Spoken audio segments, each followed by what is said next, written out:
Tu redzi, kā ir, ka tu esi cilvēka bērns. Tev jārunājas pašam ar savu sirdi.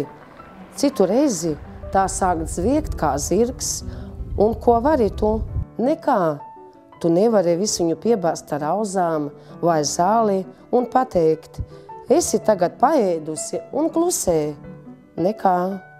Tu nekad nevari zināt, kad tā ir paēdusi, un vai tā vispār mūžā kādreiz būs paēdusi, tad tava sirds sāk prātot. Vai tevī būtu kaut kas tāds, ar ko tu varētu pabarot citas sirdis? Un atkal tu meklē un tausties, un tikai dzirdi, kā tavas asinis kalst.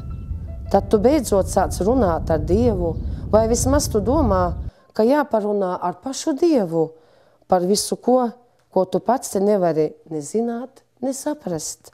Un kad tu sāc runāt, domā, ka tev būs daudz runājamā un daudz atbilžu, beidzot tu cilvēka bērns stāvi rasainā rītā, pasām kājām smilšānā ceļa malā un redzi, ka to atbilžu ir tik vien, cik ar sauli mirds uz putna spārniem un rasu bērzu galos. To visu redzot, tev ir liela laime un nelaime reizē, tāpēc, ka tu zini, ka tu esi cilvēka bērns. 1. novembrī būs jau 35 gadi, kā es jau strādāju bibliotēkā, un tagad es esmu priecīga, ka ir izdota pat Fēmeņu draudzes pasakas grāmata, ir skolotājas Janīnas Astahovskas grāmata ir izdota, un atvēršanas svētki ir notikuši pie mums Fēmeņos. Protams, par priesteriem ļoti daudz ir materiālu, kas ir bijis Latgalē. Latgalē agrāk ir bijis priesteri, skolotāja gaismas nesēji.